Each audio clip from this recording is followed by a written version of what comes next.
So in the paragraph which we started this morning, I will read it again and then carry on with the comments on it. Since beginningless time, you have had, if you don't believe in rebirth, don't worry. I mean, of course, it's taken for granted that we are reborn again and again since beginningless time. If you don't believe that, and you believe there is only this lifetime, that's fine. Just act as if you did believe it. Because then, if it's true, you will be glad that you were very careful in this lifetime and very ethical and kind, because you will carry that on. And if at the end of this life, clink, that's the end, at least we led a meaningful life before we go. So it's a win-win situation, okay? So don't worry. Just be good. So, since beginningless time, you have had a continuous series of rebirths in this samsaric state. All beings, not only a limited number of them, have alternatively been your parents, that we dealt with this morning. Realize they have been kind to you as your present parents are now, but are now going the wrong way, confused and deluded, wanting happiness but engaging in activities that bring about the opposite. It's so sad. Our modern society exalts those very emotional poisons which the Buddha said was the root of our suffering, like our greed for more and more acquisitions and fame and status, and our aggression and anger and pride and so forth. All of these emotions which cause so much inner suffering are sold to us as if they were the route to happiness. No wonder people are in despair. No wonder. They get more and more and inwardly feel more and more empty. So this is the cause of compassion, that we are so deluded that we are creating so much suffering for ourselves and for others in the pursuit of happiness. Contemplate this with intense loving kindness and wish them happiness. May all beings be well and happy. With strong compassion, wish them freedom from suffering. May all beings be free from suffering. May all beings be well and happy, peaceful, at their peace, at their ease, and may they be free from suffering. With strong compassion, wish them freedom from suffering. Persistently generate the great undertaking of bodhicitta, the enlightened attitude, that includes the thought, I shall single-handedly establish them at the level of Buddhahood. As much as possible, try to eliminate self-cherishing and detrimental clinging to self-centered considerations. Through the highest intention of benefiting others, become accustomed to giving away what makes you happy and taking others' suffering upon yourself. If you cannot actually do it, just imagine it. Once you are familiar with this, learn to turn whatever you do into something beneficial for others. Now, many of you who are very familiar with the Buddhist path will recognize that is discussing the practice of Tonglen. Who knows Tonglen? Who doesn't know Tonglen? Okay. So very good, the majority do. Well done. So basically Tonglen is a practice which was promulgated in Tibet in the 11th century by a great Bengali master called Dipankara Atisha. And it is the essential point is a meditation. For example, make it practical. We are visiting someone who is very ill. They're lying there, they're very sick, and we feel very helpless. So this Tonglen practice is that with the ingoing breath, we visualize that we are taking in all their suffering and the causes of their suffering, not just physical, but also from a Buddhist point of view, karmic. And sort of like a vacuum cleaner, right? We are sucking up all that darkness in the form of dark light. It comes in through the nostrils, goes down into the heart. Now, at the heart, there is, we could visualize a little black pearl. That little black pearl in the center of our chest, in the heart chakra, represents our ego mind. The mind which says, I'm really sorry that you're suffering, but I'm glad it's not me. Right? That essential self-preservation mind.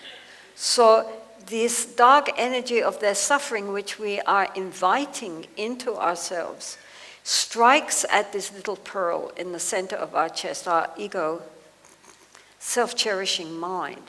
And because it is the opposite of what the ego would wish, therefore the ego immediately transforms. It is destroyed, because if we can have that much compassion, there is no ego. So immediately, as the dark light goes into this little pearl, it transforms into, like, say, a diamond or a white pearl, which is the very nature of our mind, the true nature of our mind, which is never polluted, never suffering. It's beyond all of that. In this text, we will deal with it later. What is the nature of the mind? But the nature of the mind is completely pure. And no matter how much we invoke darkness, it can never be sullied. It never, ever can be stained.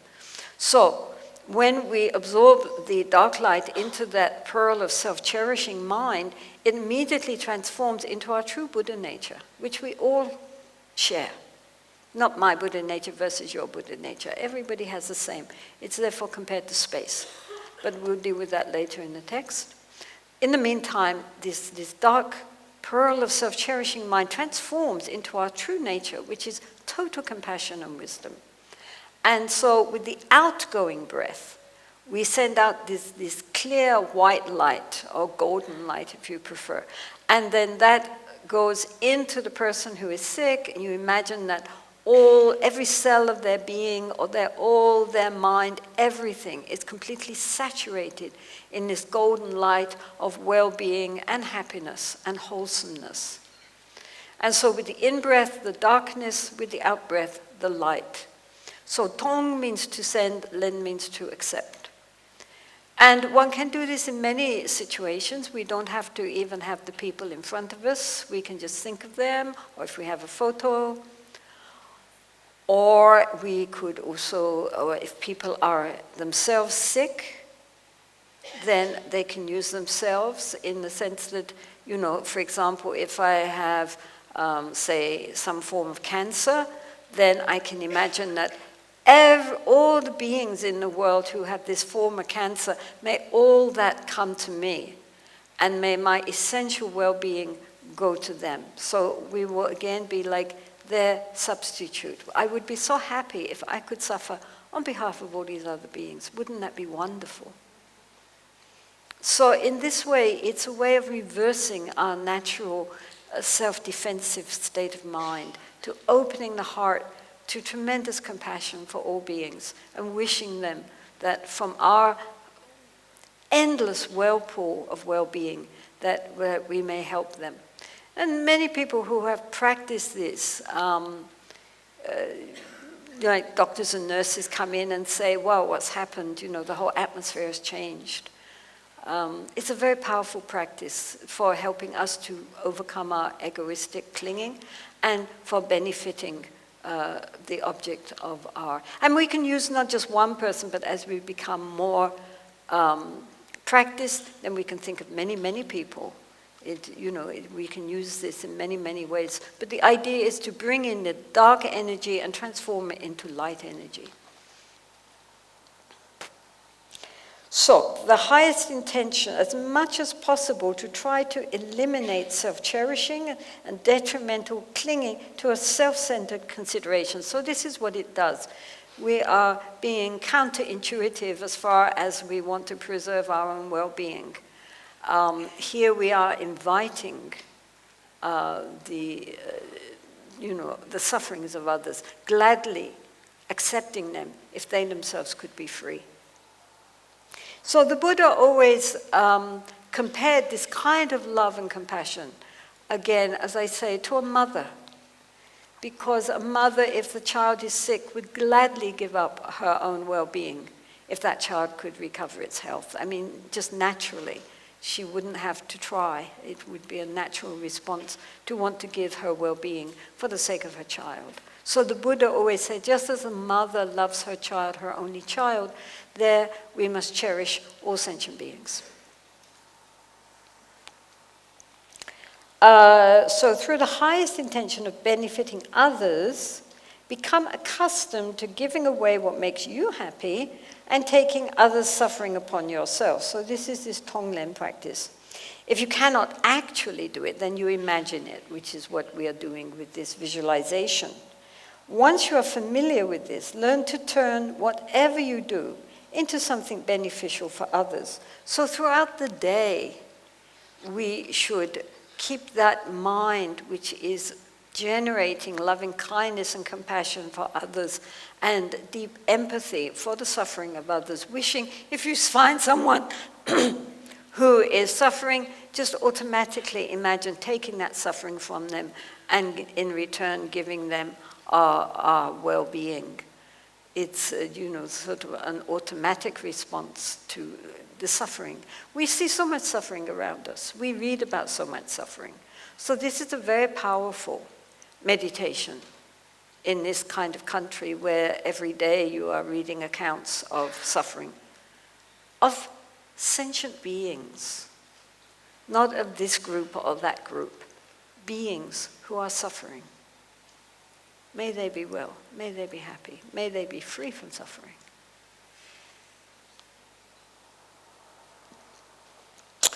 Also, now you're in retreat.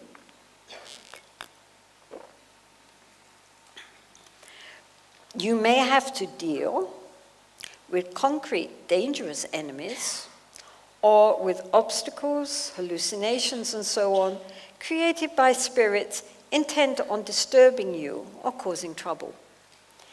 No matter what happens, instead of creating much wrongdoing by getting angry, put on the superior armor of patience. Always expand your mind with love and compassion and try your best to be of help. The more you cling to thoughts of demons or enemies, the more numerous and intense the undesirable situations and harm caused by malevolent beings there will be. Knowing them all to be only manifestations of your mind's deluded conceptions, leave no more room for doubt about it, and thus tame your mind over and over again. Well, of course, Tibetans have a great belief in good and evil spirits. And so I will not push that one because I'm told most people here do not believe in good and evil spirits. But nonetheless, sometimes when we are in retreat, obstacles arise. They may be inner obstacles or outer obstacles. And so part of the success of a retreat, it depends on how we deal with obstacles.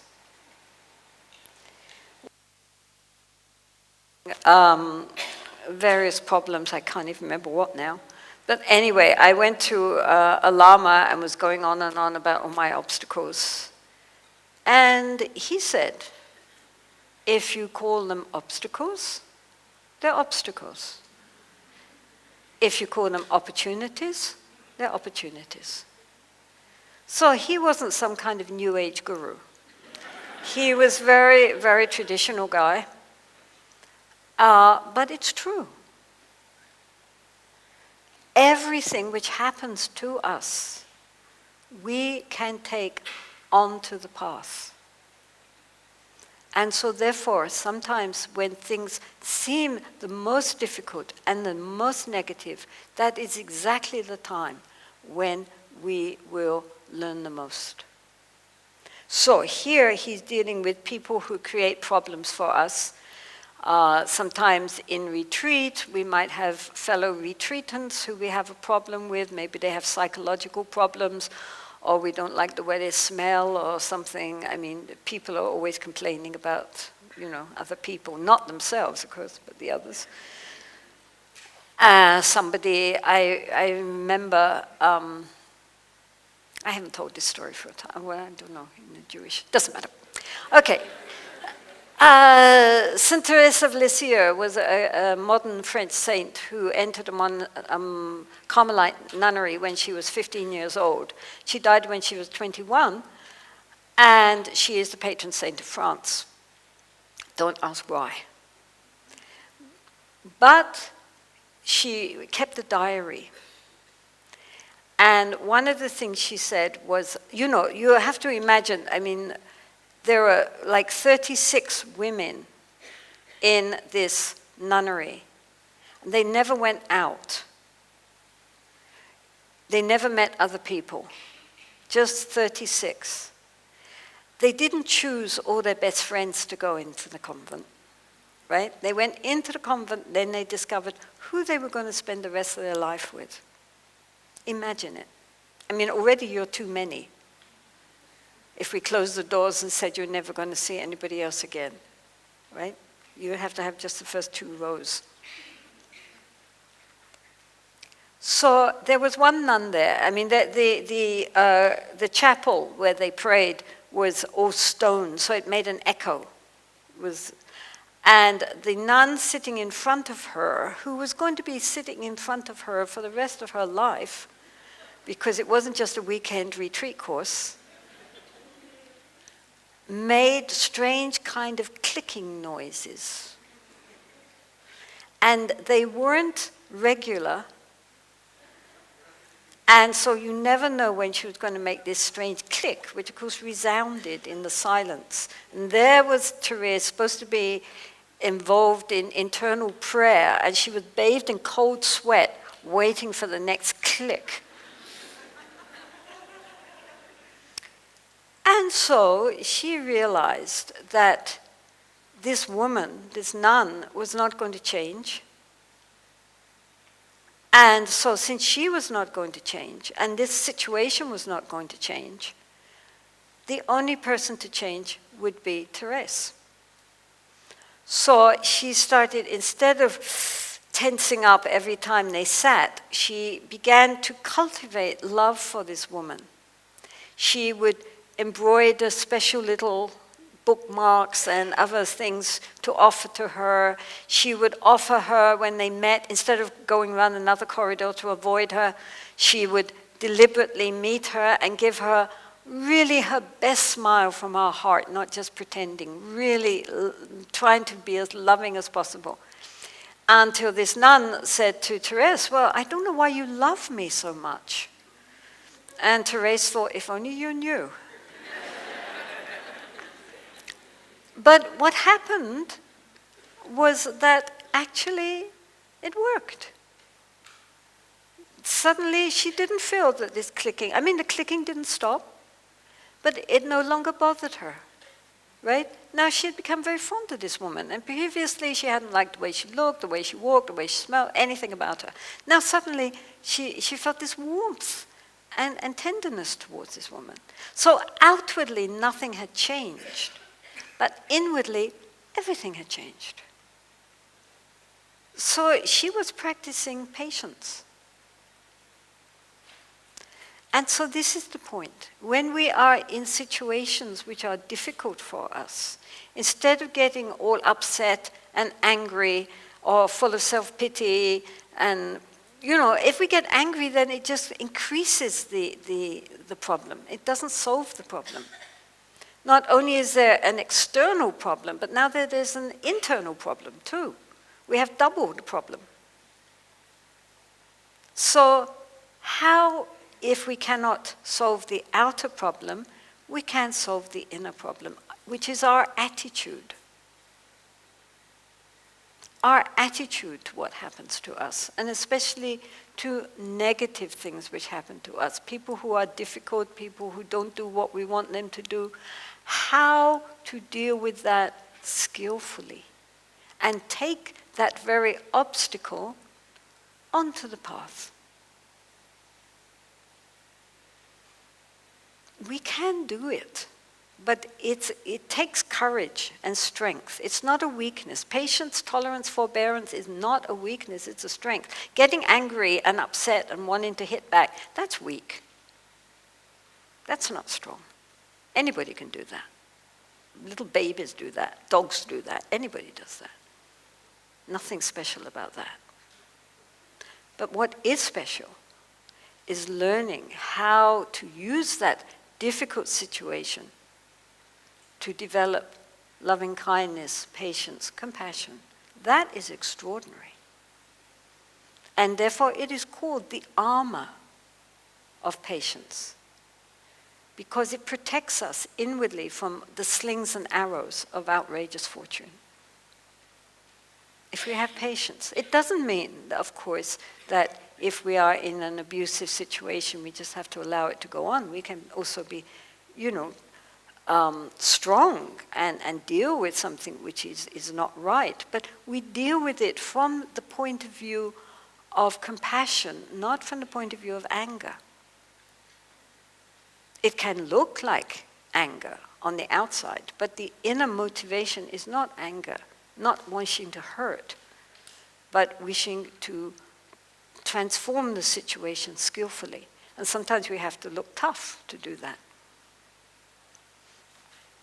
Chenrezig here is the bodhisattva of compassion. And he is shown, therefore, white, sitting on a lotus, smiling sweetly, everybody's idea of compassion. But the other side of Chenrezig is Mahakala, the great black one, who is the chief of all the protectors and is shown in a very fierce aspect. That is also compassion. Sometimes compassion has to be wrathful, but there's no anger there. It's been transmuted into wisdom and compassion. I mean, like a mother with a child. I mean, there are sometimes a mother has to be tough with the child and scold it. But it's not because she hates the child. It's because she knows the child needs to be disciplined, or maybe it will harm itself. So this is the point, that we can take everything which happens to us, everything which we experience, and transform it inside to help us on the path. Patience, tolerance, forbearance is one of the transcendent qualities needed for Buddhahood. It's not just meditation. We have many qualities which we need to cultivate from the heart. And one of them is patience. And we cannot learn how to be patient if nobody upsets us. Right? If we are all surrounded by lovely people who do exactly what we want them to do, it's all very nice, but what have we learned? It's easy to be nice to people who are nice. But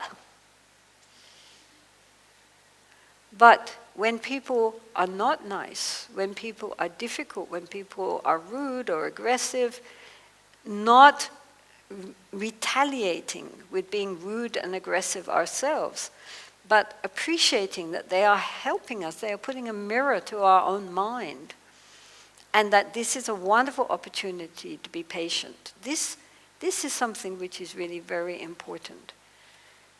I mean,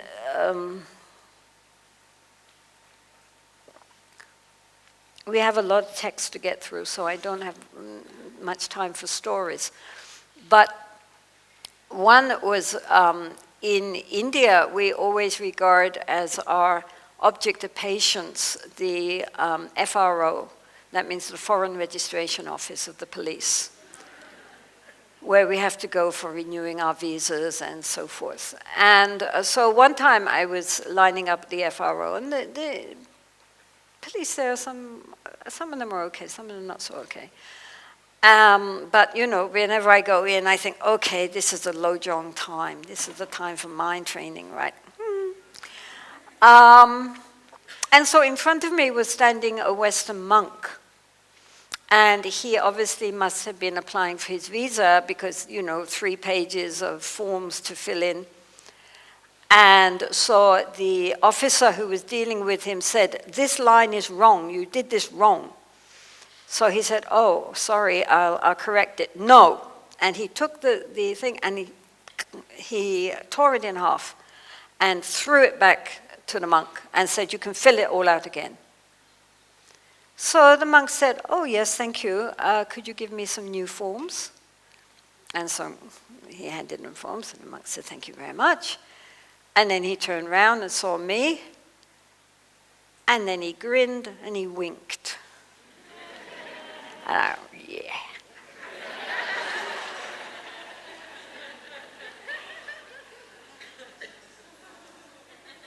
That's it. He was happy. The officer was happy, and everybody was happy. If he had been angry and upset and then it would just have escalated because he settled it right there. You know, that's the point. I mean, even in these very simple situations, you know, either we practice or we don't. Either we take adverse circumstances onto the path or we don't. So this is why he's saying that once you are familiar with this, learn to turn whatever you do into something beneficial for others. So all the time during the day, as much as possible, we should try to be mindful and we should try to have a kind heart to whoever we meet. To each one, as the Buddha said, to each one, their own self is most dear. In other words, we love ourselves most, even if we don't like ourselves. We still protect ourselves. And so recognizing that, we recognize that in everybody. Nobody wants to be hurt. Everybody would rather be happy. So even just by being polite, even by being smiling and saying hello, even that might actually change somebody's day. We don't know. Especially if everybody around them is grumpy. Then somebody who smiles and says hello, shalom. Then, oh, shalom. Yeah. And maybe that changes everything. We have much more influence on people than we think we do. And so we should try to have a beneficial influence, not make people's days more heavy, more difficult. Even just a smile can change everything. So we should remember that. And during the day, as much as possible, every single being that we meet, our first thought should be, may you be well and happy. We don't have to say anything, but we can think it.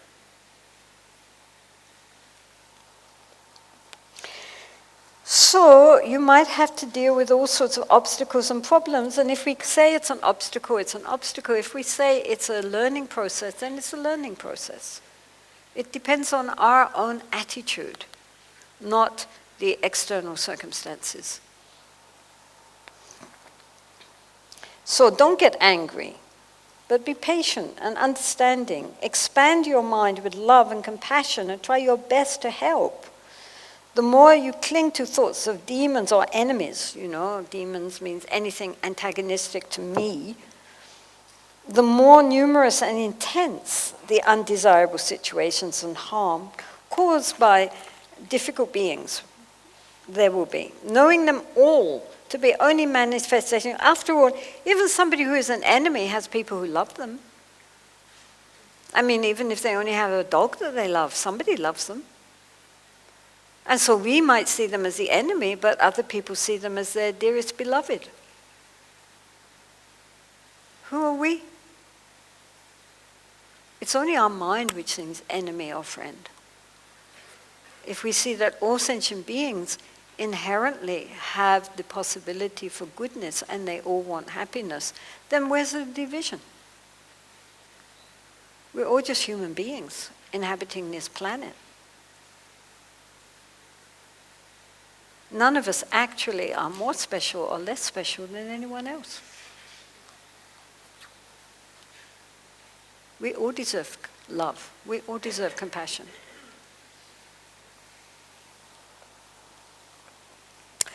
So leave no more room for doubt about this. Tame your mind over and over again. Whenever thoughts of pride or arrogance or aggression or wishing somebody, rejoicing when you hear something has happened to people that you don't care for. Something bad has happened, you're happy for that. That's terrible. That is really the pits. When we hear that bad things have happened to people that we don't care for, we should feel great compassion for them and their suffering and not rejoice in others' misfortune, ever.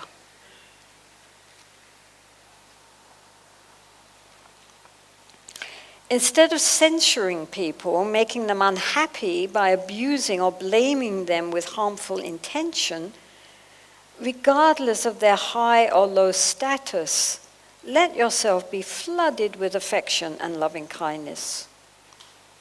On seeing faults in others, do not criticize. Instead, look at your own faults and recognize them. Try your best to discipline this unruly mentality, this unruly mind, our bad dispositions and habits. We need to look inside ourselves to see our normal responses, and where they are positive, to encourage them. Where they are not positive, then we have to change them. We cannot change the world if we cannot even change ourselves. I mean, we go around talking about all these high-sounding principles, but if our own mind is filled with negativity and division and discrimination, how can we talk? It's just talk. So each one of us is responsible for our own mind, heart. No one else can do it for us. Even the greatest teacher in the world cannot change our hearts. Only we can do that. They can advise what we should do, but they cannot do it for us. So you have wonderful opportunities here. Really, really, you are very privileged, because exactly these things are facing you, and how to deal with these problems in your country skillfully, to bring benefit as much as possible to everyone without discrimination.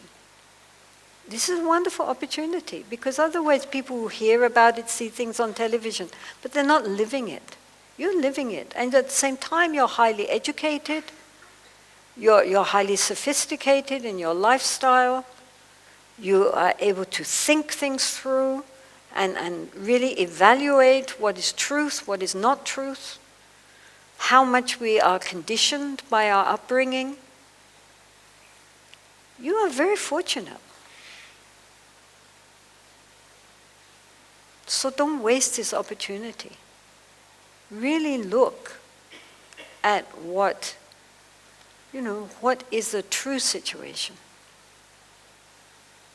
And don't make excuses. Which doesn't mean, again, being hard on ourselves, bashing ourselves over the head. The Buddha said, first we start with loving kindness, compassion to ourselves. But nonetheless, during the day, we practice the kind heart.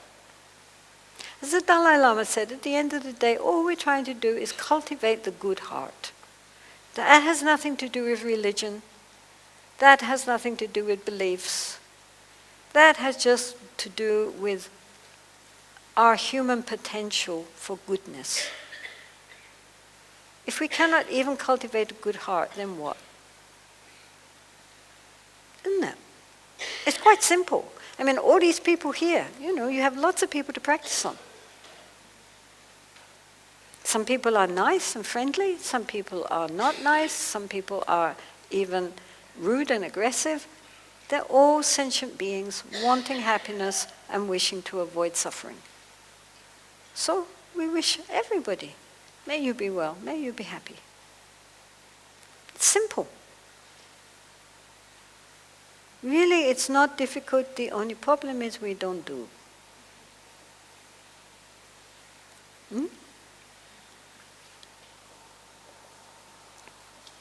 Don't blame others. We're very good at blaming all the problems on someone else over there.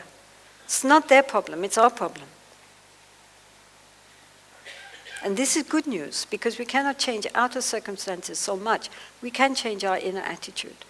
And our inner attitude radiates out to change the world. Change your mind, change the world. Yeah. If we don't change our mind, the world is not going to change. Because the world is a projection of the beings who inhabit the world, and especially the human beings. We have the world we deserve. We have created this world. So don't blame other people.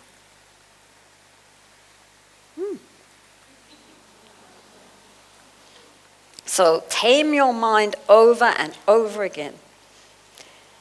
So don't criticize, don't look for the faults in others. Look at your own faults, recognize them, and try to discipline this unruly mind. And all our bad dispositions, all our habits of thinking and reacting, which cause grief for ourselves, grief for others, change it. Stop blaming everybody else. We can change. But it's nicer to think it's other people. They should change. Then everything would be okay. It's not like that. Shantideva gives an example. He says that if we are walking on the earth barefoot, then the earth is filled with stones and sharp pebbles and thistles. And so what are we going to do? Are we going to carpet the whole earth in leather so that it's nice for me to walk on? That's not possible. So he says, but if we put leather on the soles of our feet in the form of shoes or sandals, then we can walk anywhere. And this is very true. We are always thinking to change outer circumstances, but first we have to change our own minds, our own heart, our own disposition. And from that, then, everything can change. Even just a group of people who have good heart and good motivation and are in harmony can affect enormous changes.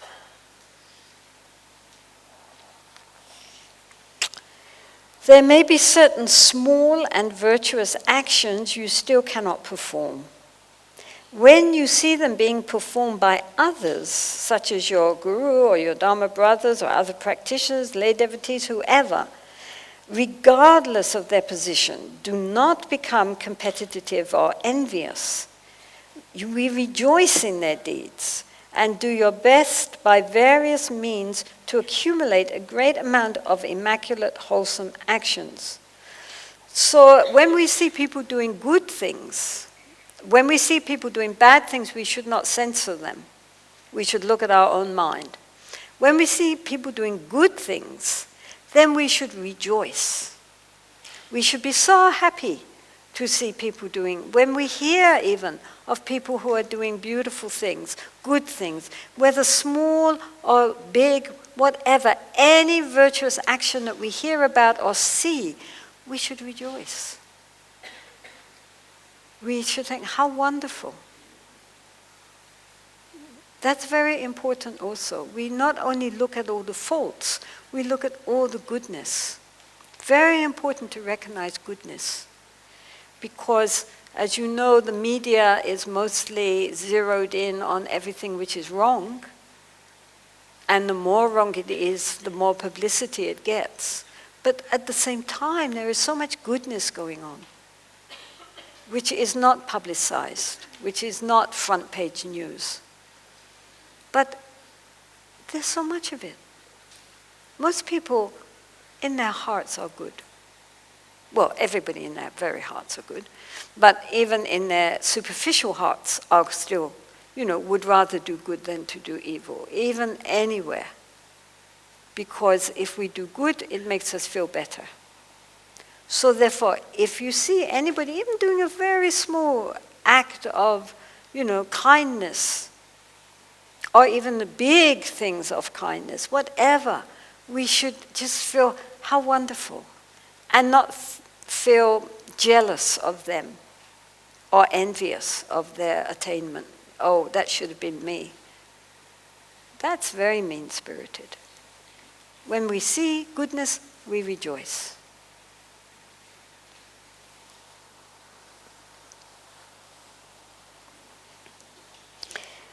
So then sometimes we are thinking, such a lowly person as I cannot help others. You become frustrated and disheartened. Put aside these feelings and take on yourself the sufferings of all beings. No matter what unwanted events you encounter, such as sickness, misfortune, feel joyful, as past karma is exhausted.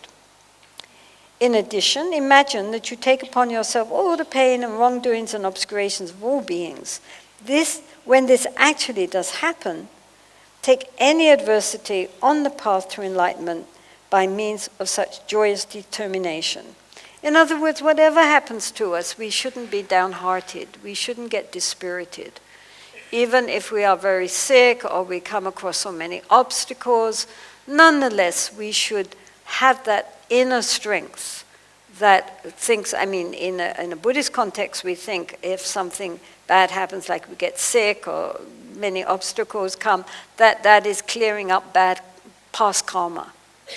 And so in that way, it's a purification.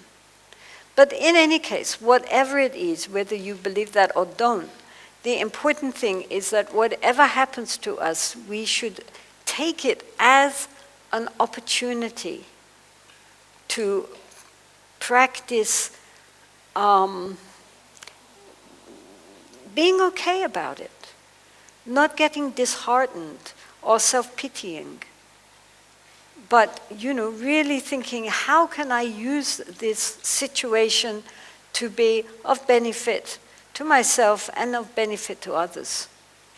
So if we feel like that, if we recognize that the important thing is not what happens to us, but how we respond to what happens to us, whether we respond skillfully or unskillfully, then there is no fear.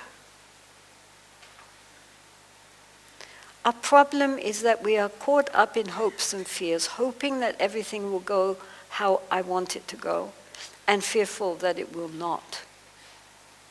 But if we have the courage to recognize that everything which happens to us is a teaching for us, is something which we need to learn and to transform within ourselves, then we are not so caught up in, anxieties and hopes. Of course we are human beings, and of course when something tragic happens we are sad. I'm not pretending. But nonetheless, once that happens, we grasp at it and we cling to it like it's our identity to suffer, then it's a problem. If when something difficult happens, we understand and we feel sad, but then we don't cling to that and we try to make use of it, then we can go on. But if we grasp, people tend to grasp at suffering much more than happiness. We are very perverse. And so this suffering ego, the suffering ego is actually a happy ego. Because the ego is perfectly happy to be miserable. If we are miserable, me, isn't it? When we are truly happy inside, we're not thinking about ourselves so much, we are thinking about other beings. But when we are very sad, when we are feel very misused by life and depressed, it's all me, me, me. I don't care about other people's suffering, it's me. What about my suffering? That's what the ego is. It inflates and inflates and inflates. We should be aware of that. Really, really. This is why human beings are happy to be miserable. Because it's all about me. And my suffering, my family, my this, my that. Instead of opening the heart to recognize, look, I am suffering like this. How many beings in the world are likewise suffering like this? May they be well and happy. I really understand how they feel because I also have experienced this. So I will open my heart to embrace all these beings who are suffering as I am suffering. Then we are making use of our suffering. But if we just turn it in on ourselves, then we continue suffering, and at the end of the day, nothing is accomplished. We are just angry, miserable beings, blaming everybody else for our own problems. So this is very important. This is also part of the Tonglen, that when suffering comes to us, we open the heart instead of closing it, thinking that we're something unique and special because I'm suffering. Actually, in the whole world, there's so much suffering. We can identify with that. And also when we are in a situation where we are really encountering so much suffering coming in on us, and even if we have tremendous compassion for that, as many people do, we also have to learn how to let it go, how to evaporate it, how not to cling to it like a heavy stone inside us. Many people in the helping professions burn out because they bring in so much suffering every day and it just sits there inside them. They don't know how to deal with it. And this is why in Buddhism it is said the nature of the mind is both compassion and wisdom. Like the two wings of a bird. If we only have compassion and no wisdom, then we are overwhelmed by the sufferings of others. If we only have wisdom but no compassion, then it's cold and distant. We need both. The wisdom sees. Well, it's difficult to express, but it allows us to recognize that these events are not as solid and real as we take them to be. So in Buddhist parlance, this is called emptiness. Emptiness just means we give space. We give openness. So these things come in, but they don't stay there. They are able to allow them to also expand outwards. I mean, I think His Holiness the Dalai Lama is a very good example of what we mean here. Because every day people come to him from all around the world with their problems, because they know he's in exile and he's very compassionate. So people from all over the world who have problems, they come to him. And when he hears them, his heart completely opens and he's, just crying away. And they're crying, he's crying, everybody's crying. He feels it so much in his heart. He knows what they're suffering. But then 5 minutes later, somehow he cracks some joke and everybody's laughing. And like the whole dark atmosphere has just opened up and lightened up. And when they leave, they're smiling. And they feel like they've put down their burden and he's allowed it to dissolve. That's his wisdom aspect. He doesn't end up heavily burdened with all the sufferings of the world. He feels it tremendously as his own suffering, but he can let it go. That's why he keeps going. That's why when people think of His Holiness, they think of his laugh. They don't think of him, being all upset and crying. And so this is why meditation also helps us enormously, because it helps us to see our thoughts and our feelings are not as solid and real as we take them to be. We experience that. We experience the open, spacious emptiness of our thoughts and our feelings. Then our compassion arises naturally, but it's not something heavy. It's healing. This is why it's important to practice and to look at the mind. Not just be kind, but we have to understand. Deep understanding is also necessary. So we can think, oh, such a lowly person as I cannot help others. But we mustn't think like that, because all of us have Buddha nature. Buddha nature means that our essential nature is completely perfect. It's completely pure. We embody love and compassion.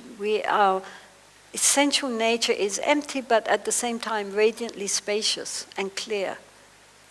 This is who we really are, underneath all this, thick clouds of all our conceptual thinking and emotions. Underneath that is the clear sky. He's going to talk about this later. But because of that, we all have the potential to awaken. If we had to get it from somewhere else, then we might think, oh, it's impossible, I can't do it. But it's already there. The example is of a beggar who thinks he's very poor, and so every day goes out to, just get a few shekels. But all the time in his lowly hut underneath, there's this huge treasure. He's really a millionaire. But he isn't looking in the right place. He thinks that his means are going to come from someone else. He doesn't recognize all the time that he's extremely wealthy. And so that's like us. We think that our happiness, unhappiness depends on others. We don't recognize our own wealth, our inner wealth, because we're looking in the wrong place. So this is what, again, meditation is about. It's about looking in the right place for our inconceivable wealth, which we all possess. So there's no point in thinking, I can't do it. I'm too stupid, I'm too lowly, I've never accomplished anything, me, who can do it? Anybody can do it. If we persevere and are patient and, keep going.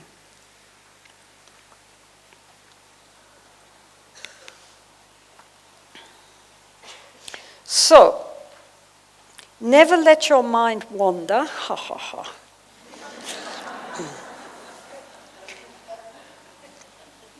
You're in retreat here. You're in retreat, right? Never let your mind wander or be without concern for your practice. Always rest naturally in the conviction that the essence of this self-arising mind has been empty from the very beginning. Do not grasp at the natural expressions of the mind, the experiences of bliss, of clarity, the union of these two, but relax at ease. Avoid acceptance and rejection, such as manipulating your meditation by thinking, this is a meditation, I am doing this is what it needs.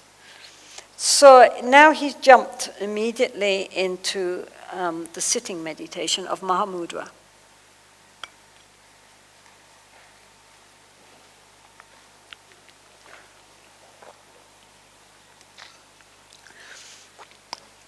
The essential point of the meditation is to leave the mind in its natural state and to be very relaxed.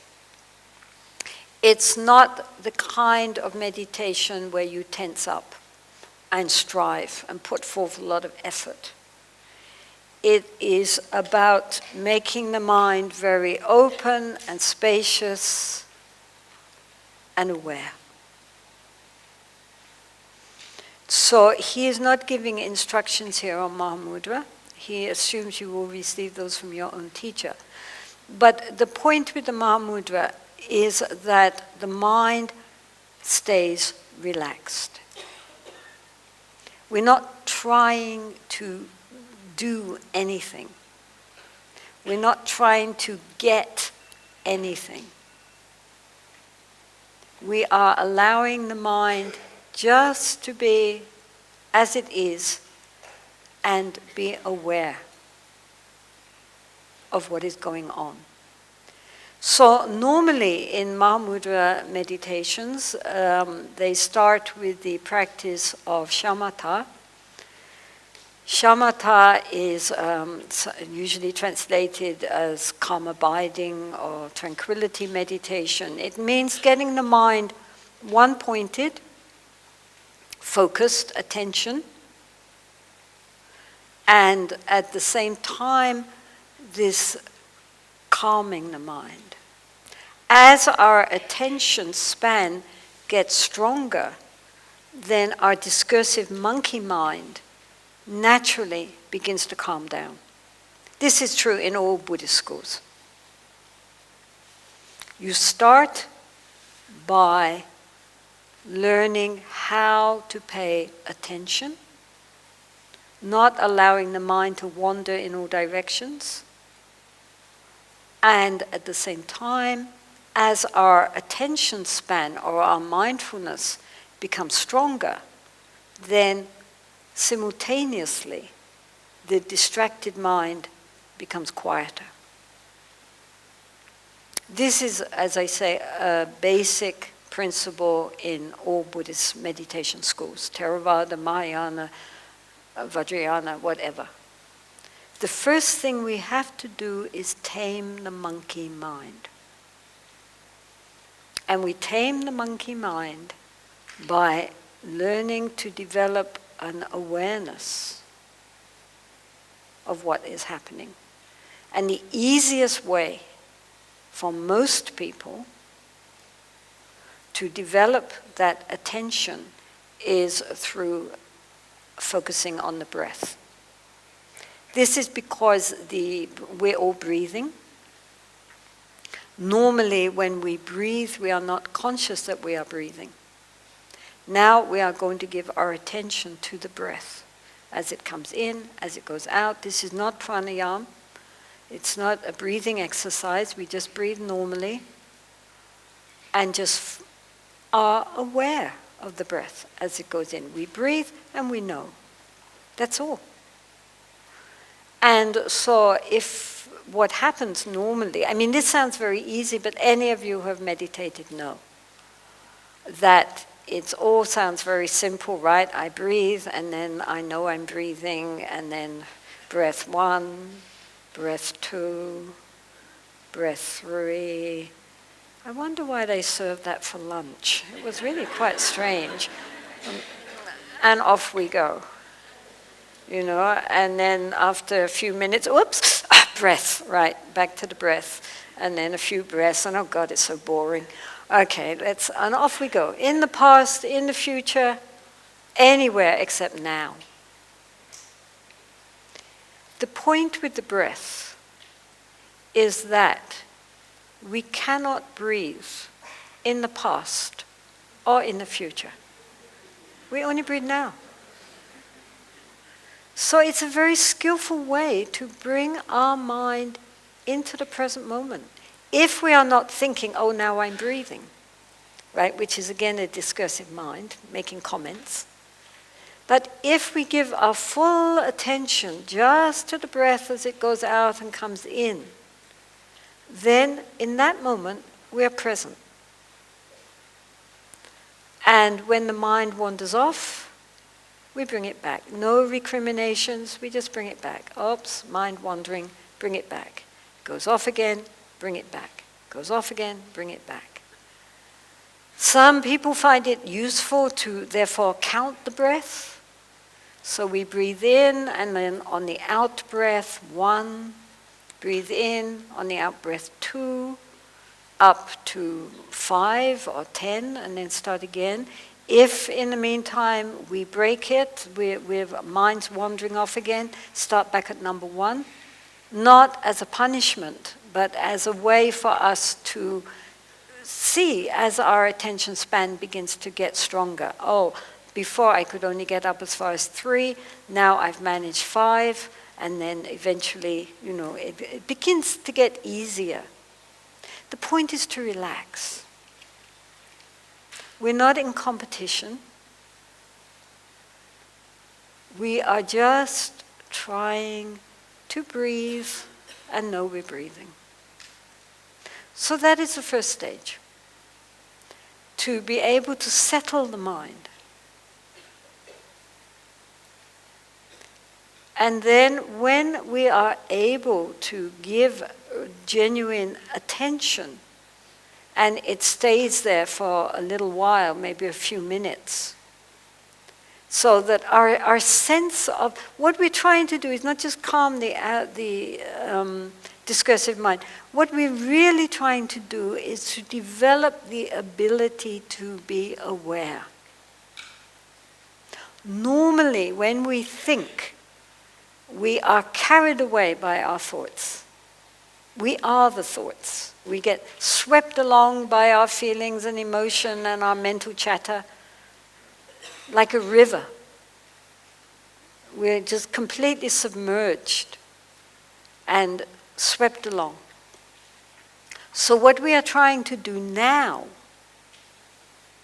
is develop the ability to observe. The ability to be conscious of what's going on instead of swept along by what's going on. This is very important. In Buddhist parlance, again, it's usually called mindfulness. Now mindfulness has become a big catchword. But it is this ability to be aware in the present moment, what's happening. So after we become fairly confident of staying without wandering too much, we have a sense of being able to observe. The observer becomes stronger. Our mindfulness becomes stronger.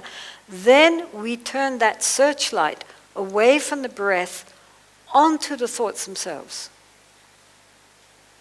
And then it's like sitting on the banks of the river, watching the river going by. We're not blocking the river, we're not damming the river. The river is not the problem.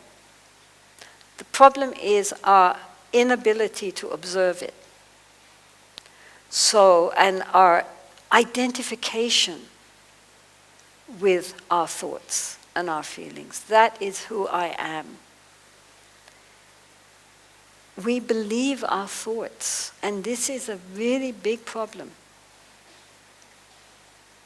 So here we are learning how to set back and just watch the thoughts flowing by without jumping in and getting carried away by them. Or you could think of it like a movie screen. You know, we are watching the movie, but we are at the same time not acting in the movie. We are just observing it and knowing we're observing it. It's just a movie. Might be an interesting movie or a boring movie. I mean, the mind can be very interesting. The mind can be extraordinarily boring. It's usually very repetitious. But whatever is going on in the mind, the contents are not important. The important thing is knowing what is going on. Just watching them go by and recognizing they're just thoughts. They're not me, they're not mine, they're thoughts. This is an enormous step forward. If we can accomplish that much, we have accomplished a lot. It's by no means the end, but it's a very, very good start. And everything else basically rests on our ability to know the mind, without getting always just plunging back into the stream and getting carried away again. So this is why he's saying, never let your mind wander. So what he's saying is, again, that people, they get into meditation and they get a bit bored and then the mind wanders off and it's, oh, fascinating. God, I hadn't thought of that before. And then off we go. And then, half an hour later, whoops, there goes the bell. And where was our mind? So whenever we recognize that the mind is wandering, as soon as we recognize that, we have to be very strict with ourselves. However fascinating our memories or our fantasies or our ideas may be, drop it. And go back to just observing the mind without judging it, altering it in any way, being concerned with what is in the contents of the mind. This is during practice, strict practice. During strict practice, we do not judge the mind. If we have beautiful thoughts or really stupid, ridiculous thoughts, angelic thoughts, evil, demonic thoughts, they are just thoughts. They are not me, they are not mine. Let them flow and observe. And don't be concerned with, during practice, don't be concerned with whether the thoughts are nice thoughts or stupid thoughts or what kind of thoughts. It doesn't matter, they're just thoughts. It's very important.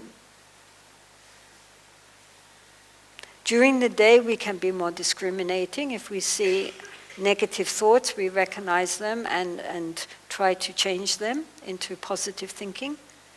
But during formal practice, we don't make any discrimination. We just see thoughts as thoughts, emotions as emotions. Not me, not mine. Empty.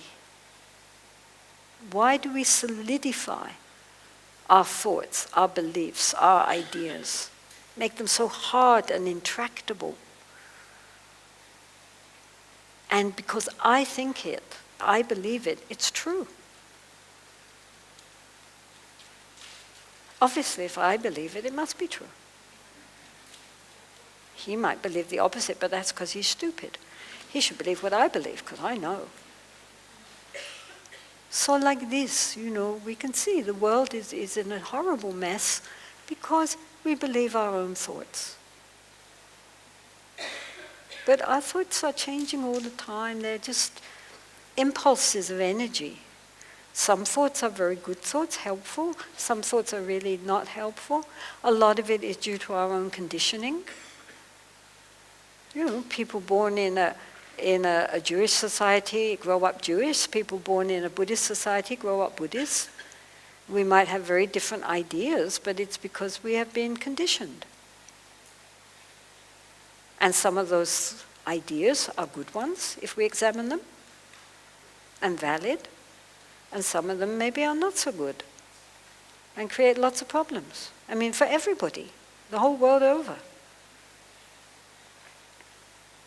So we shouldn't always believe what we think. We should recognize that thoughts really are just empty bubbles. They might be very colorful, very brilliant, but if you go plink, they're empty. They're not real. They're just a thought, just an impulse. So much problems in this world are created through believing our thinking, not examining it properly with wisdom.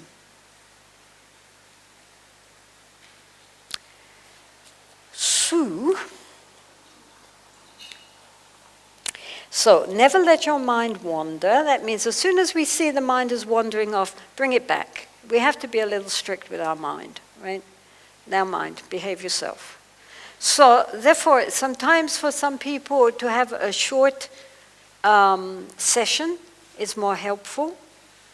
A short session and then relax, and then another session, then relax, and another session. Keep them short. Some people find that it takes them time to settle down, and therefore a longer session works better for them. So I think it's important for us all to decide what works best for us.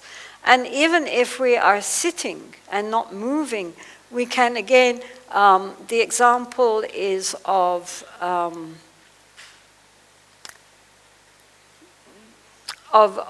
tightening and then loosening, and then tightening and then loosening. In the Mahamudra, it comes this idea that sometimes we have to say, okay, now I'm not going to think any thought except what I'm doing, right? And for a short time, and then just relax. And then again, tighten up, and then relax. So sometimes that's very helpful for people also, especially if the mind is becoming very wandering a lot and becoming chaotic, to say, now look here, mind, you get yourself together. We're going to practice properly. We're not wasting time. So for a short time, tight and then relaxed again. Tight, relaxed. If that works, then that's good. I mean, there are many approaches. We have to find what works best for us. But the important thing is to develop the ability to be aware. Then whatever happens, if we know it, no problem. If we don't know it because we have lost our awareness and we are distracted, then we have to bring our awareness back again. So, never let your mind wander and be without concern for your practice. Am I doing it right? What did it say? What did she say now? What was I supposed to be doing? Is this right? Is this really awareness or not awareness? Am I wandering? No, I'm not wandering. I'm just chattering to myself, but that's not wandering. I'm thinking about meditation. And so forth. Let it go. Okay, don't be concerned. Are we doing it right? Are we not doing it right? Just do it. Just whatever is happening, really try to know it. Not judging it. Just knowing. This is what's happening in the mind at this moment. Rest naturally in the conviction that the essence of the self-arising mind has been empty from the very beginning. So the mind, our ordinary conceptual thinking mind, is endlessly expressing itself. But it's empty. It's not real. It's not solid. It's not enduring. Very important really to understand that this is just it rises, but it's again, we can think of like a movie. If you think of a movie, then, you have all these little separate transparent squares with the light from behind shining through onto a screen. But because those little frames, those transparent frames are moving so fast, it looks like we have projected reality outside of ourselves. So one aim of this kind of meditation is that as our awareness becomes stronger, our ability to observe the mind becomes stronger, the frames begin to get slower and slower and slower. The mind begins to quieten down. And then it can happen that the previous thought, between the previous thought and the next thought, like between two frames, there's a gap. And if we have pure awareness, we see through the gap to the nature of the mind. So even in shamatha, which is the first, it can already give us an idea of the empty, spacious, luminous quality of our pure awareness. So this is not just a beginner's practice.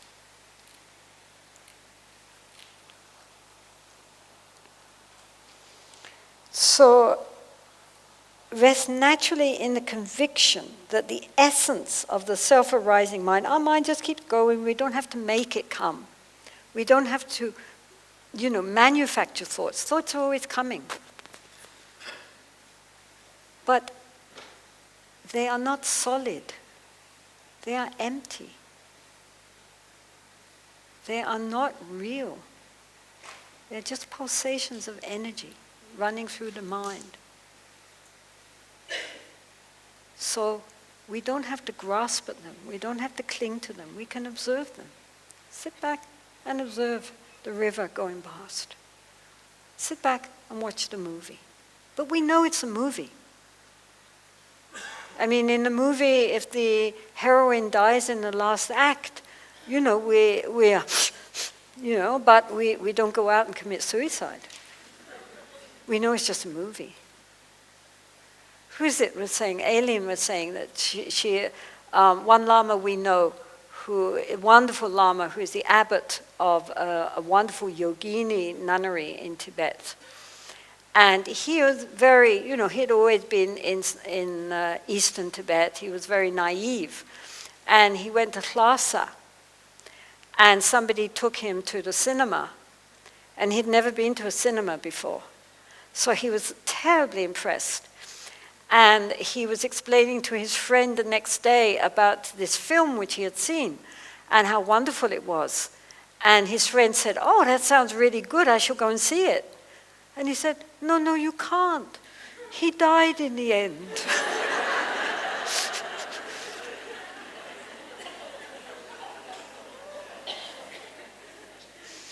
So we be like that. We believe everything, And it's just a projection.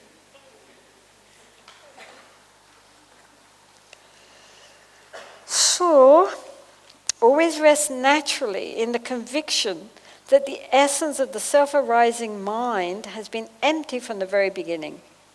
Do not grasp at the natural expressions of the mind, or the experiences of bliss and clarity, or the union of the true. Sometimes when we are sitting and meditating, great sense of great joy and bliss arise from inside, or suddenly everything becomes very clear and vivid. And it's very easy to grasp at these kind of very pleasant experiences and want to repeat them. If we have suddenly very beautiful experiences, great bliss arising, naturally we would like to think that that is a sign of great progress, and next session I want great bliss. And so that grasping is a big obstacle, again. If horrific experiences come, or if blissful experiences come, they're just experiences. They're just a movie.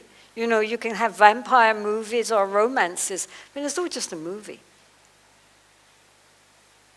We don't have to believe it. So it's very important, especially when very pleasant experiences arise in our practice, not to grasp at them. There was one very famous meditation teacher in America, and he used to be a monk under this wonderful Theravadian forest meditation teacher called Ajahn Chah. And so this monk, this American monk, he went to... Ajahn Chah was mostly about sweeping and everyday life, nothing special. And so this monk goes to Burma, where he's doing very rigorous meditations, and he has all these experiences of bliss and light and extraordinary experiences. And he comes back to Ajahn Chah, and he tells him all these fantastic experiences and visions and all these wonderful things which happened to him in Burma, which never happened in Thailand. And Ajahn Chah is saying, "Oh, wonderful, wonderful.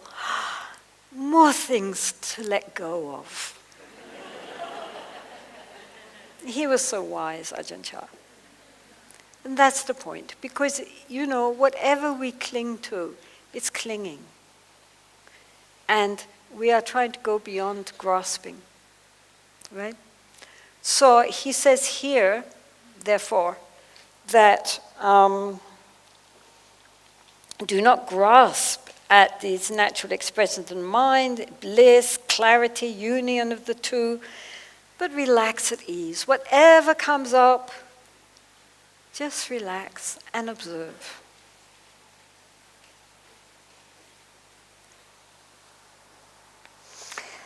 Avoid acceptance and rejection, such as manipulating your meditation by thinking, this is meditation, I'm doing this is what I need.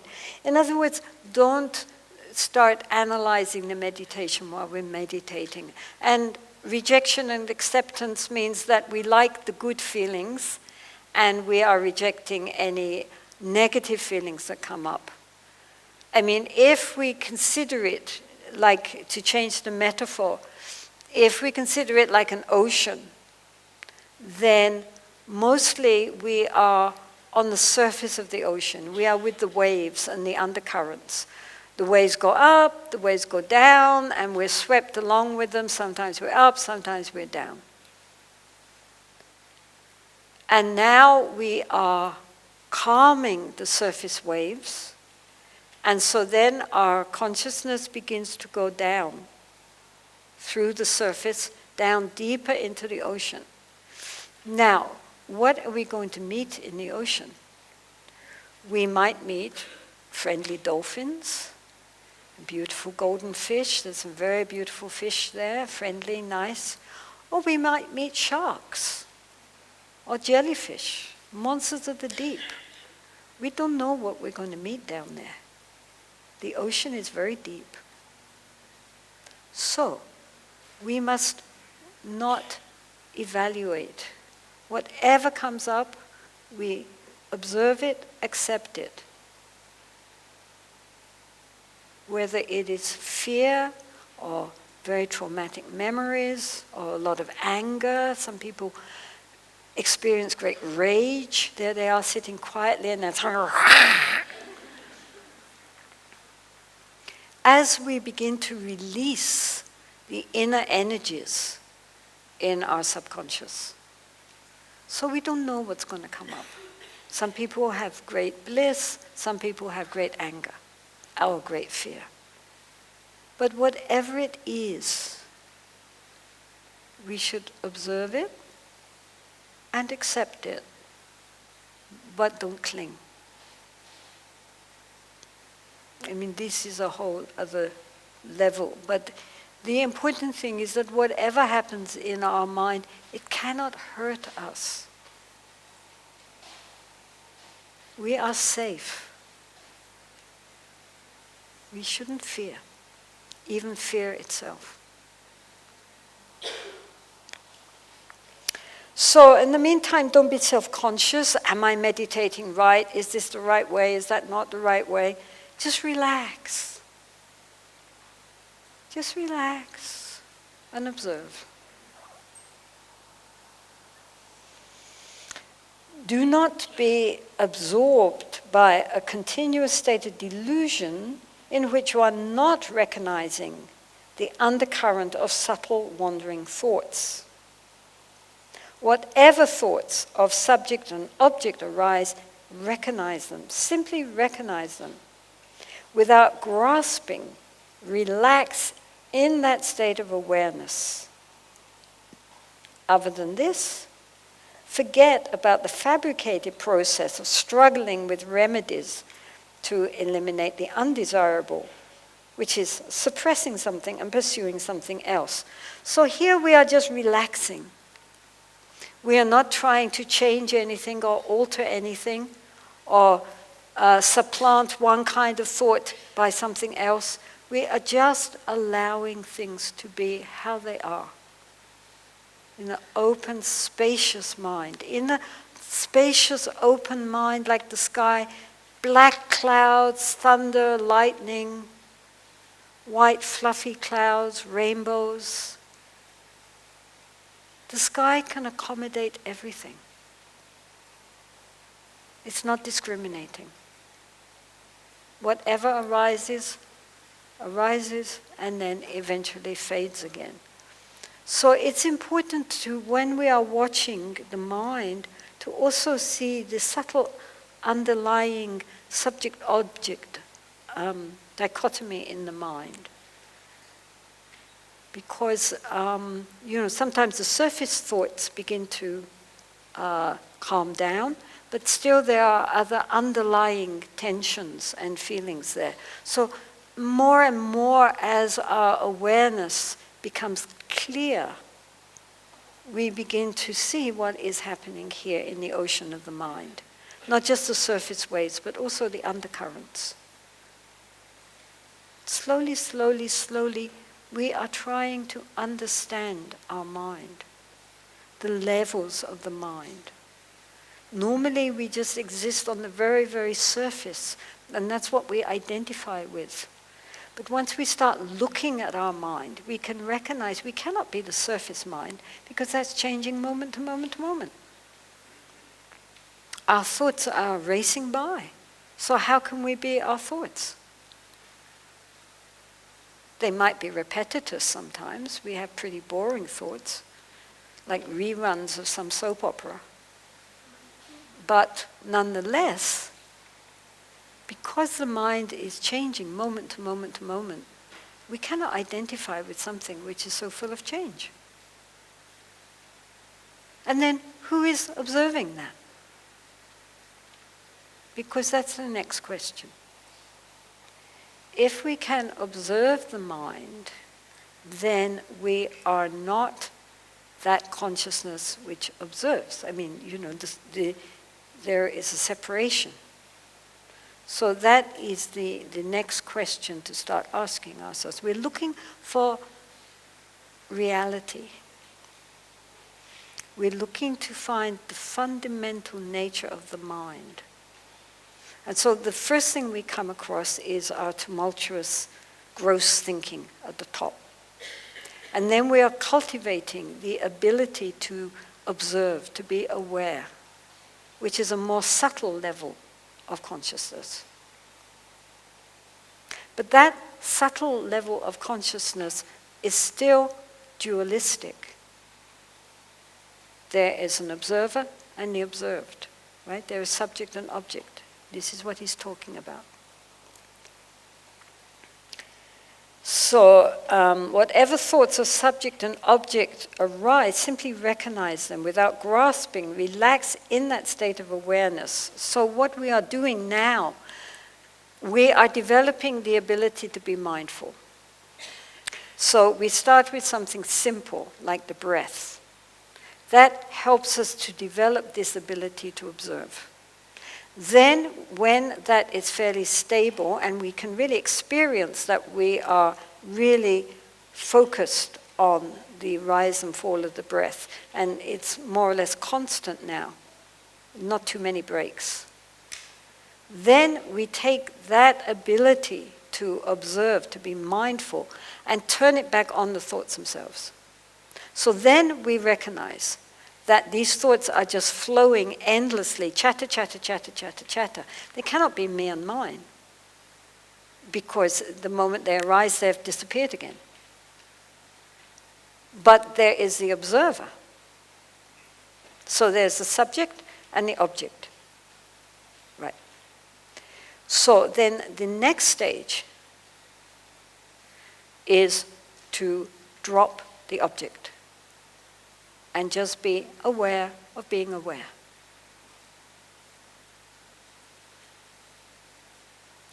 Right? It's like the traditional example is of an eagle flying. You know, if you see a big bird like a falcon or an eagle, then they're flying almost no effort. Not like little birds, pigeons and things. Yeah.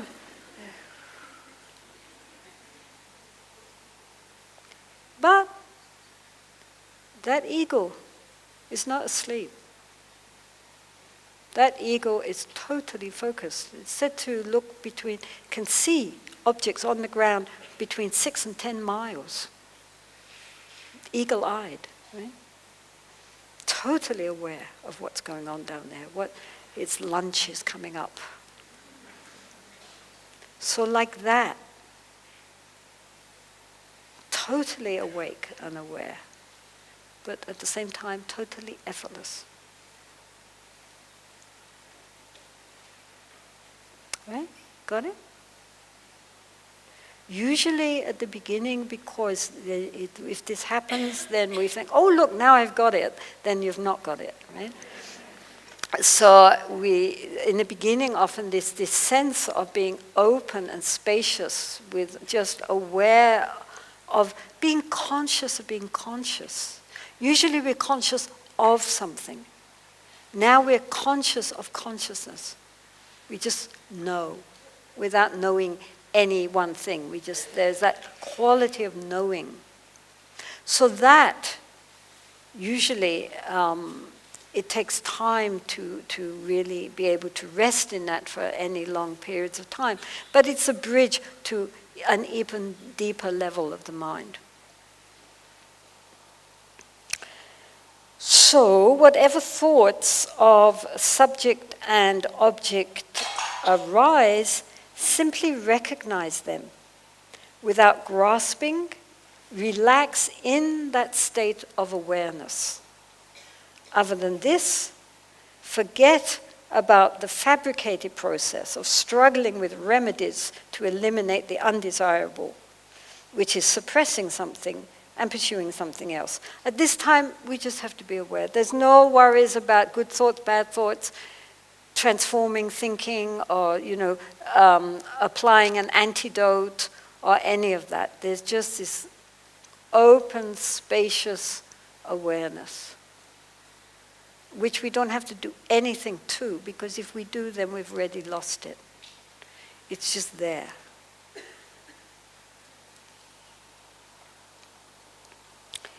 Okay, so that is like a bridge back to the essential nature of the mind. The essential nature of the mind, which we all possess, is compared to space or the sky, because it has no center, it has no boundaries.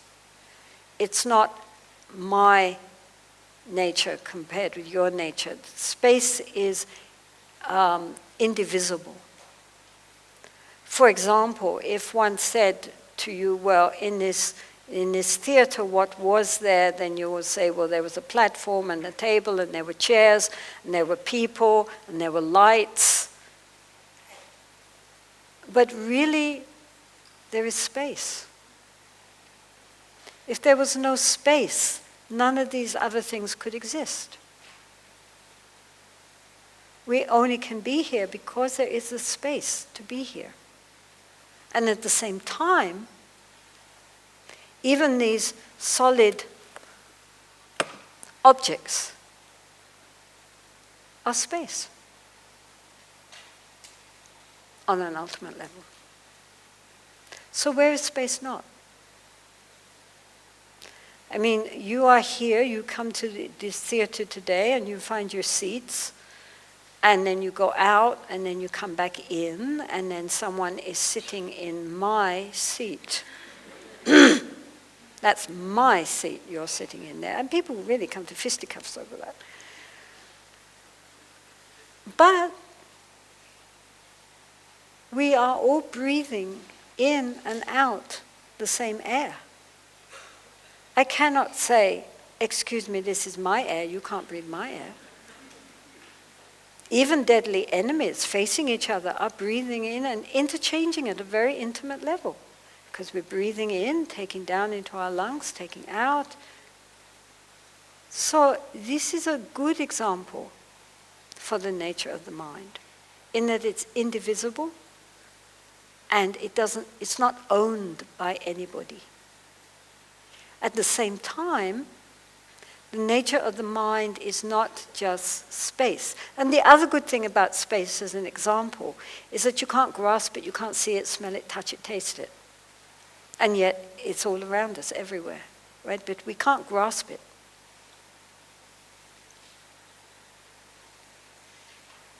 But the mind is not just space. It is also knowing. It is aware. Space is not aware. But the mind is aware. The very nature of the mind is this open, empty spaciousness and knowing. So that knowing at the fundamental level of the mind is non-dual. In other words, there's no subject and object. All the other levels of our consciousness, including mindfulness, have a subject who is mindful and an object. But at the very nature of the mind, which is like this open, spacious clarity and awareness, there is no sense of separation, I versus everybody else, non-I. This is why I'm saying that at a very deep level we are all very intimately interconnected with all beings, not just human beings. Animals, insects, probably also plants and trees. All of us, we are very intimately connected, but we don't see it because of our dualistic thinking. So meditation is to introduce us to the nature of the mind. And having been introduced to the nature of the mind, to then cultivate that until we are always in that state of non-dual awareness, which in Dzogchen terms is called Rigpa. In Mahamudra terms, it's called Tamaji Shepa, which means ordinary mind. So the nature of the mind in Mahamudra is called the ordinary mind. But it's not what we think of as ordinary mind. It's ordinary because it doesn't have, it's not decorated and fancy and, all frilled out. It's very, very plain. In that way, it's very ordinary. It's not light and visions and bliss and all these things. It's very, very ordinary, like space. Can't grasp it, we can't see it, we can't taste it, touch it, but it's the foundation of our being. And in that level of awareness, we know. And it is the very foundation of genuine compassion and genuine wisdom. So all meditation, genuine meditation, is to get us back to our fundamental nature, our pure primordial awareness, which is never contaminated, no matter what we do. It's always just there. It's there. We just don't see it because we're too busy talking.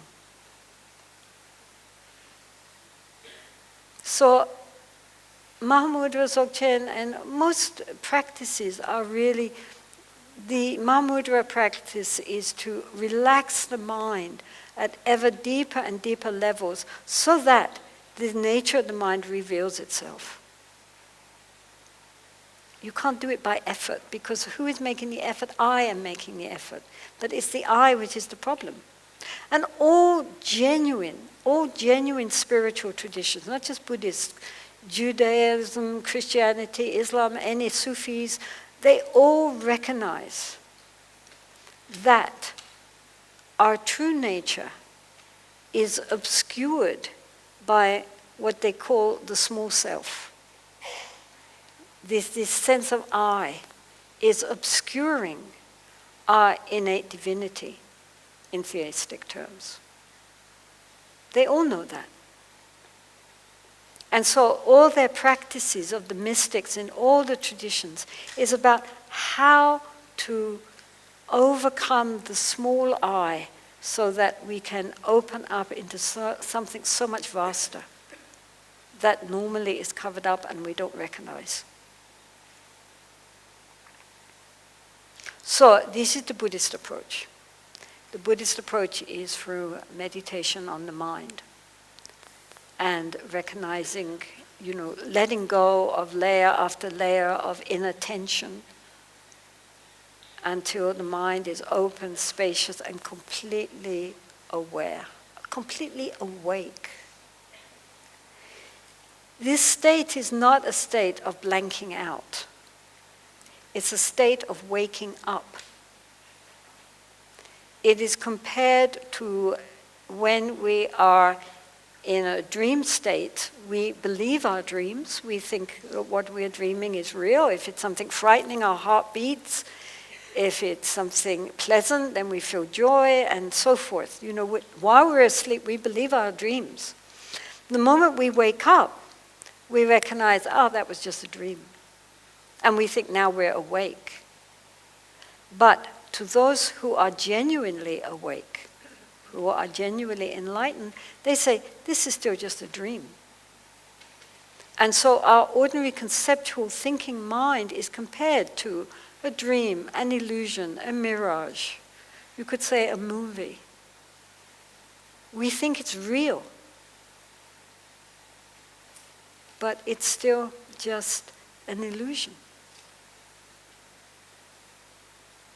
And so the purpose of meditation is to wake up. Buddha means to awake. To wake up and stay awake. 24 hours a day. So that's the path. He is expecting that you're going to get instruction from your teachers, so he's not going into explaining the different stages on the path very clearly. He assumes you know what you're going to do when you get there. But anyway, without grasping, relax in that state of awareness. Other than this, forget about fabricated process of struggling with remedies to eliminate the undesirable, which is suppressing something and pursuing something else. Once you have recognized the stark, clear awareness that transcends the dualistic mind and is absolutely uninfluenced by thoughts of the three times, we're not thinking of the past or the future or even the present, we are just aware of what is happening without grasping. Keep it always present through mindfulness with or without effort. So in the beginning, of course, we need to make efforts to be mindful because our mind is accustomed to wandering all over the place and being distracted. And so in the beginning, we have to put forth some effort to try to remind ourselves to be mindful and disciplined. Eventually, it becomes second nature. And then we don't have to make any more effort. We just naturally are in a state of mindfulness. When you meet the very great practitioners, you see very clearly they're completely present, and yet, they're obviously not making any particular effort to be present. They just are.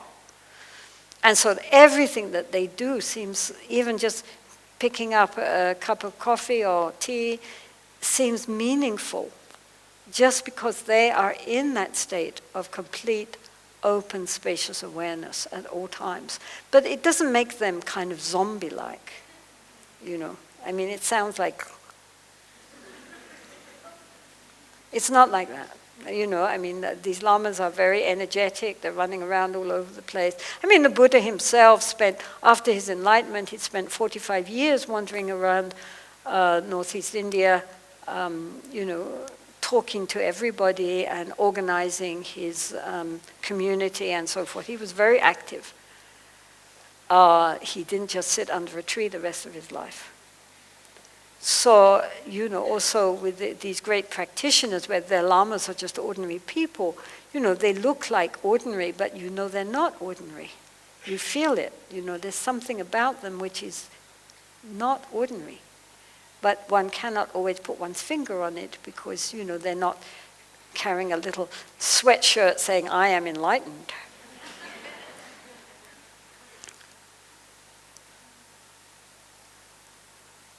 So we start where we are. And the first thing is to really take seriously the ability to be aware.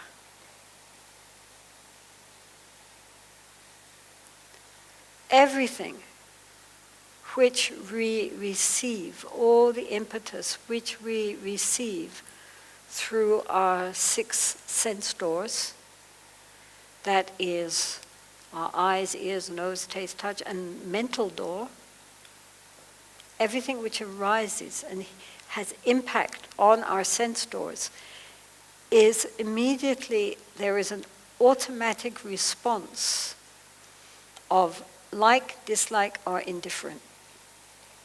Usually it happens so quickly we're not even noticing it.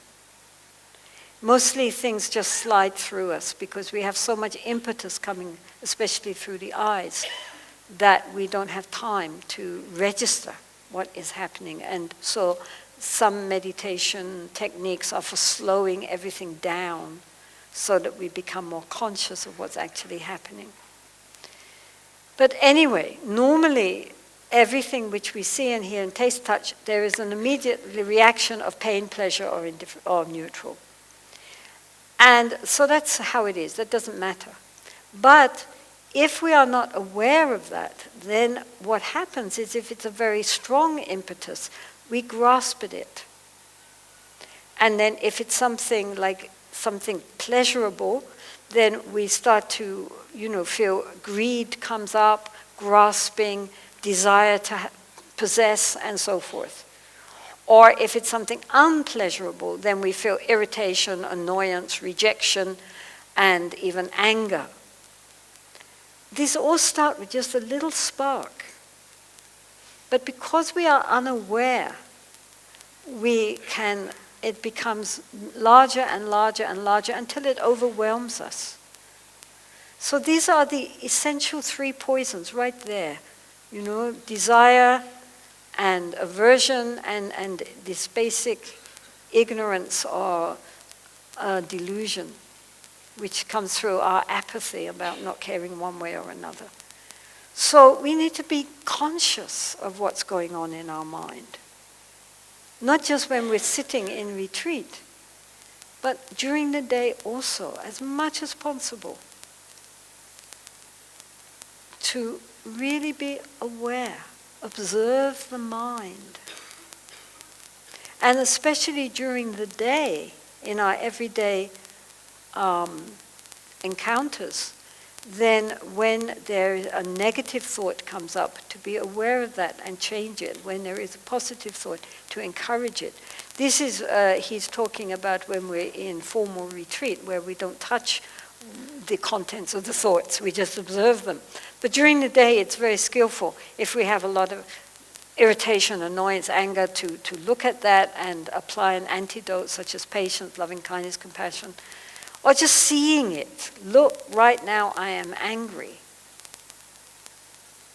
Even just the awareness of negative emotions can often transform them.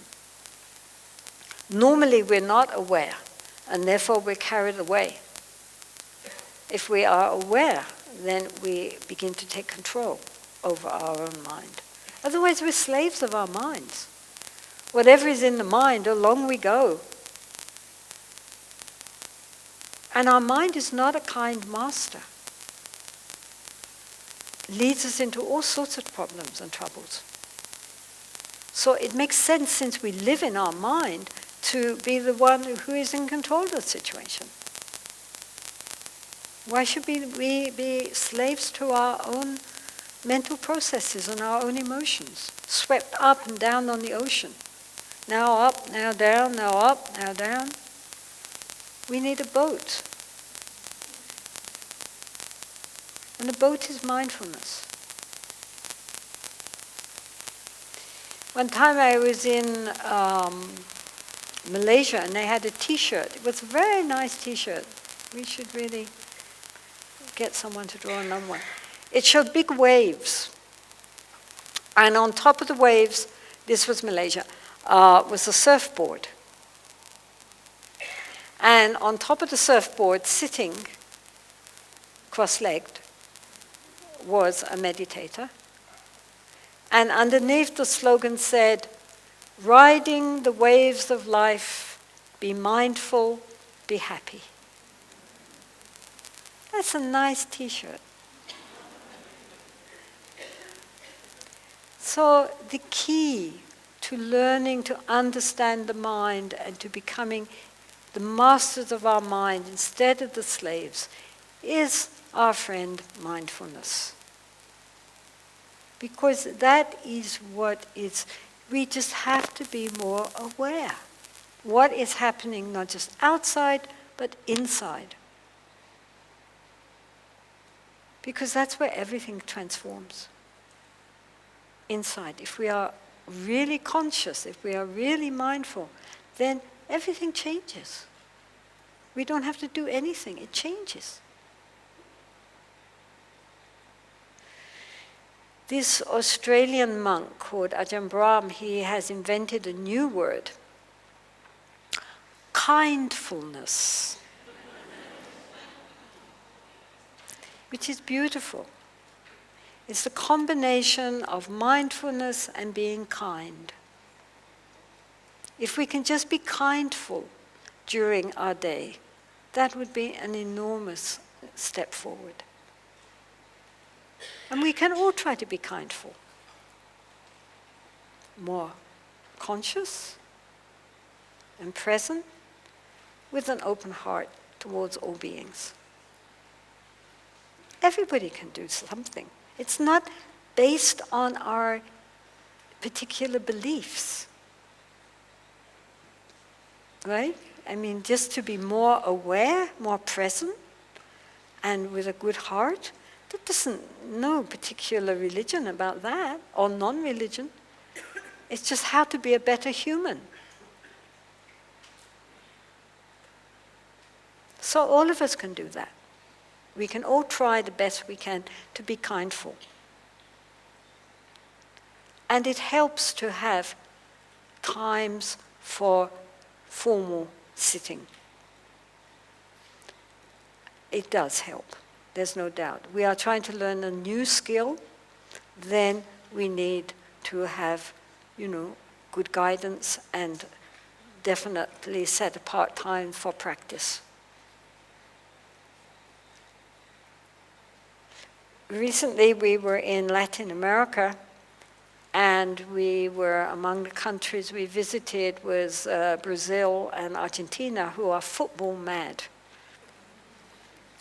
And in Argentina, they had given me a hotel room which overlooked what they saw as a nice big open space, which they thought was nice in the city, but it turned out it was a football field.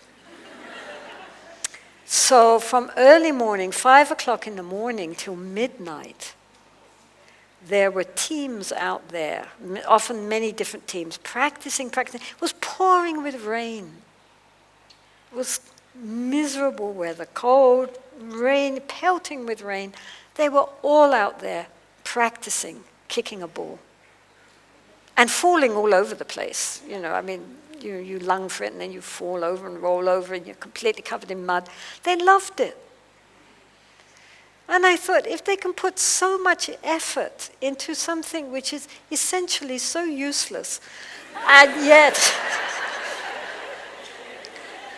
and uncomfortable, why is it that we have such resistance to a nice, simple practice like just sitting and looking at our mind?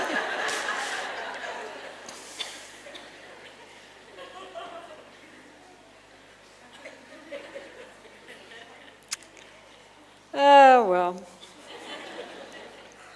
Anyway, okay, so can we leave it just there, I think, and we will dedicate? We can just do the short dedication. It's in Hebrew on the page 24. It's, for those of you who might not know, it is a Buddhist practice whenever there is something which is considered to be a good act, a wholesome, virtuous action, like all of you giving up your time to come here and listen to me talking. It might be considered a waste of time, but on the other hand, you did it, and there you all are, so good for you. And as a result, that is considered to be a positive action compared to what you might have been doing, at least you're sitting there. So then we dedicate the merit to all beings, not any particular group. I mean, we can think if there's anyone in trouble or is suffering, especially, that we can, in our mind, especially dedicate to that person. But in general, we're dedicating it for all sentient beings, that they should be well and happy. So please recite in Hebrew, if you want, or English if you want, whatever you feel like. Okay, so somebody's leading. Thank you. So thank you all very much. Please leave the hall mindfully. Okay? Mindfully means that we are conscious of our body and the movement. The Buddha said that we should be aware when we are standing, sitting, walking, or lying down. We should know the postures, the 4 postures. We should be aware of our body as we are moving. And so please,